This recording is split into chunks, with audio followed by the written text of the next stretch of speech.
किसी भी कार्य की निश्चित सफलता के लिए उसमें निरंतरता का होना बेहद आवश्यक होता है। नमस्कार, जय हिंद। मैराथन मनोविज्ञान की 45 नंबर सीरीज़ लेकर हाजिर हूँ। पहला सवाल उत्तर आ रहा हो तो कमेंट करके अवश्य बताया करें और वीडियो को लाइक कर दें, सभी साथियों के साथ शेयर कर दें। बालक में अपराधी प्रवृत्ति के विकसित होने का मुख्य कारण है। वो कौन सा कारण है जिसके वजह से बालक में अपराधी प्रवृत्ति है जो विकसित होती है? परिवार का वातावरण, अनुशासनहीनता, आर्थिक अभाव, दोषपूर्ण पाठ्यक्रम। यूँ तो सभी हो सकते हैं, लेकिन मुख्य कारण क्या हो सकता है? उत्तर होगा पहला, परिवार का वातावरण है जो मुख्य कारण हो सकता है बालक में अपराधी प्रवृत्ति के विकसित होने के। दूसरा सवाल, निम्न में से कौन सा विकास का सिद्धांत नहीं है? कौन सा विकास का सिद्धांत नहीं है? विकास लंबवत न होकर वर्तुलाकार होता है, विकास क्रमबद्ध होता है, विकास निरंतर होता है, विकास मशीनी प्रक्रिया है।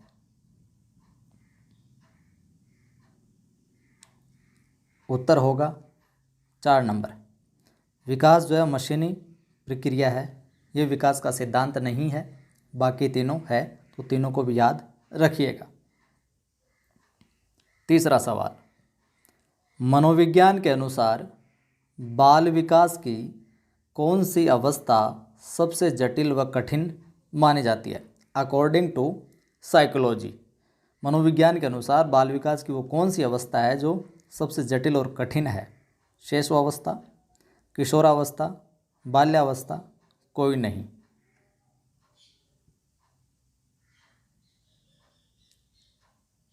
उत्तर हो जाएगा 3 के अंदर 2 नंबर बी, किशोरावस्था सबसे जटिल व कठिन मानी जाती है।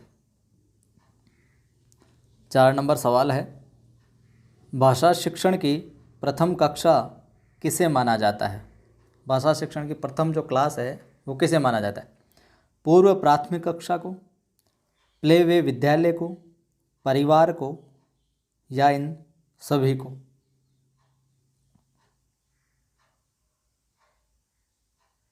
उत्तर होगा भाषा शिक्षण की जो प्रथम कक्षा माना जाता है वो माना जाता है परिवार को। 4 के अंदर हो जाएगा अपना सी विकल्प सही। 5वां सवाल देखिए, पियाजे के अनुसार मूर्त संक्रियाओं का स्तर किस अवधि में घटित होता है? पियाजे के अकॉर्डिंग मूर्त जो संक्रियाएं होती है उनका जो स्तर है वो किस अवधि में घटित होता है? जन्म से 2 वर्ष, 2 से 7 वर्ष की अवधि में, 7 से 11 वर्ष की अवधि में, या 11 से 15 वर्ष की अवधि में? 1-2 सीरीज छोड़ के पहले वाली में इस सवाल को अलग तरीके से पूछा था मैंने, तो 5 के अंदर उत्तर हो जाएगा सी, 7 से 11 वर्ष की अवधि में घटित होता है। 6ठा सवाल, संवेग क्या है? संवेग क्या है? प्यार व स्नेह, क्रोध व भय, उत्तेजना या भाव में परिवर्तन, या कोई नहीं?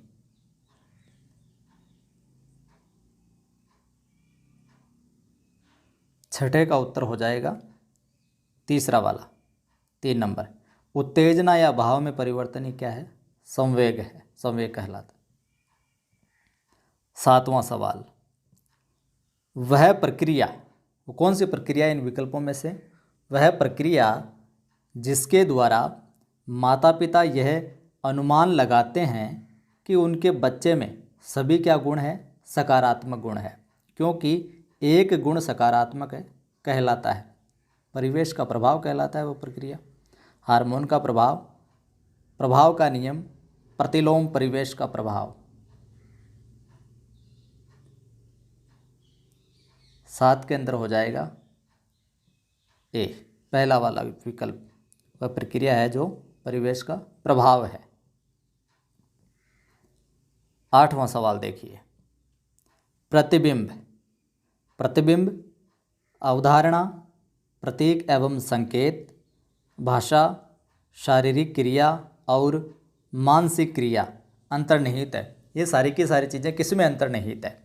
अनुकूलन में, प्रेरक पेशी विकास में, समस्या समाधान में, या फिर विचारात्मक प्रक्रिया में।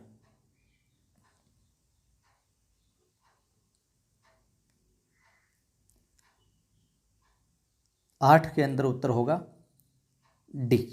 क्या होगा 8 में? डी, विचारात्मक प्रक्रिया में। अगला सवाल 9 नंबर सवाल है। इसके अंदर एक ही सवाल के अंदर कई सारे सवाल हैं, जो लगभग 5-6 सवाल छुपे हुए हैं। मैं सारे चीज़ों को एक्सप्लेन कर दूंगा अभी। निम्न सिद्धांतों में से कौन बच्चे के बौद्धिक विकास के 4 चरणों को चिन्हित करता है? पहले तो प्रश्न में ही और प्रश्न है जो देख लेते हैं। तो बौद्धिक विकास के 4 चरण कौन कौन से होते हैं? संवेदी चालक, पूर्व परिचालन, सुदृढ़ परिचालन एवं औपचारिक परिचालन। तो अपना सवाल है, निम्न सिद्धांतों में से कौन बच्चे के बौद्धिक विकास के 4 चरणों को चिन्हित करता है? और जो 4 सिद्धांत है ये रहे।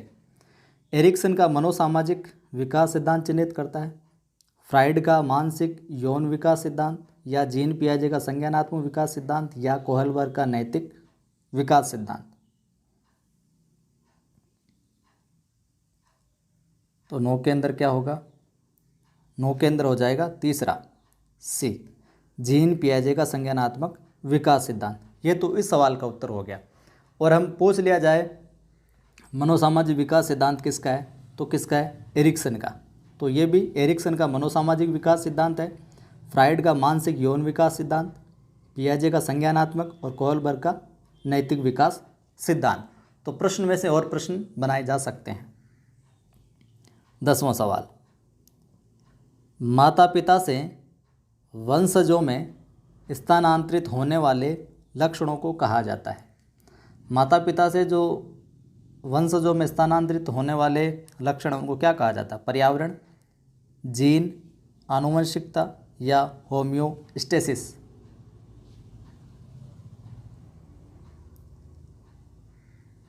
तो क्या कहा जाता है? 10 के अंदर हो जाएगा सी, तीसरा विकल्प, आनुवंशिकता।